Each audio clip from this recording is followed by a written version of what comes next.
Last night, we were asked to amend the Constitution after 2¼ centuries in a way that will permanently limit the ability of our government to foster competitiveness in a global economy, to generate greater equality of opportunity, to treat our seniors with dignity and respect, and to defend and define this great nation as an ever-shining democratic beacon of hope and prosperity.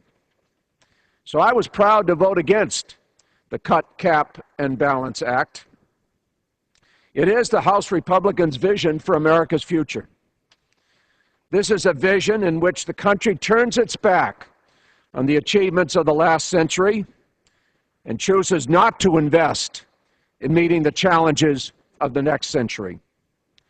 The Republicans aim to use a crisis of their own making to hamstring future Congresses, limiting our ability to make necessary infrastructure investments, to care for the poor, aged, and disabled, and to respond to national and international crises.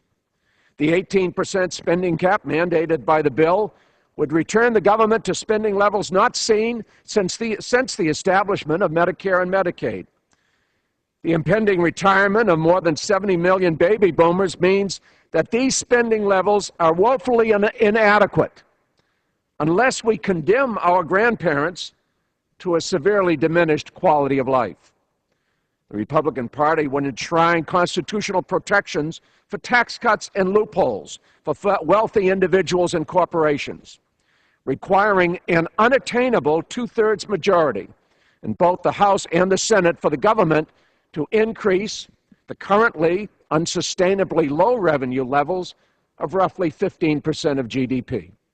This would necessarily result in unprecedented cuts in student loans and grants, transportation, education, environmental protection, law enforcement, in other words, the physical and the human infrastructure of our economy. The comes close to meeting the requirements of these constitutional amendments is the Republican Study Committee budget, which eliminates 70% of non-defense discretionary funding by 2021, contains deep cuts to Medicare, cuts Medicaid, food stamps, supplemental security income for the elderly and disabled poor in half by the end of the decade, and raises the Social Security retirement age to 70 years of age.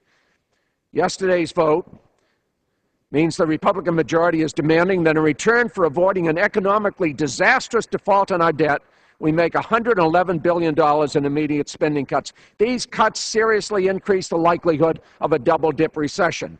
It's estimated that they could cause the loss of more than 1 million public sector jobs just in the next year alone. Last month, the economy added an anemic 18,000 jobs, but in fact, the private sector added 57,000 jobs, while 39,000 public sector jobs were lost, in addition to the 49,000 public sector jobs lost in the prior month.